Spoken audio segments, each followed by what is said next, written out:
Magandang araw mga kagabay. Ngayon po ay March 31, 2026, Martes Santo na po. Ako po si Father Marvin at ang ating ebanghelyo ay hango sa Ebanghelyo sa San Juan, chapter 13, verse 21 to 33, 36 to 38. Sabi sa Gospel, nabagbag ang loob ng Panginoon sapagkat napagtanto niya na isa sa kanyang mga alagad, isa sa kanyang mga kaibigan ay ipagkakanulo po siya. Talaga pong masakit yon, no?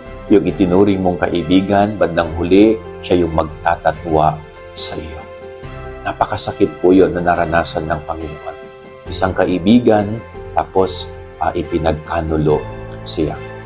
Marahil may iba po sa atin na ganito ang naranasan. Mismong kaibigan mo, ipinagkanulo ka. Pero ano po yung napakagandang aral na pwede po nating mapulot dito? No? Yung mga kaibigan natin, kasama talaga natin yan. Yung mga kaibigan natin, katuwang sa tuwa at paghihirap o hapis. Pero tandaan po natin na ang lahat ay pwedeng magbago. Yung kaibigan mo ngayon, pwedeng hindi na sa susunod na araw. Lahat ay pwedeng magbago. Siguro ang napakaganda pong matutunan po nating aral is makipagkaibigan ka, pero mag-ingat ka. No? Pag-ingatan mo ang iyong sarili. Sabi ko nga, your friend today can be your worst enemy tomorrow.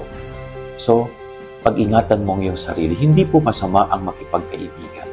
Pero piliin mo ang iyong kakaibiganin at syempre, mag-ingat ka na walang ibang mag-iingat sa iyong sarili kundi ikaw. Nagbabago ang tao. Mabilis magbago ang tao. Yan ang ating gabay-aral ngayong maghapon. God bless po sa inyo lahat. Magpalain kayo ng Panginoon.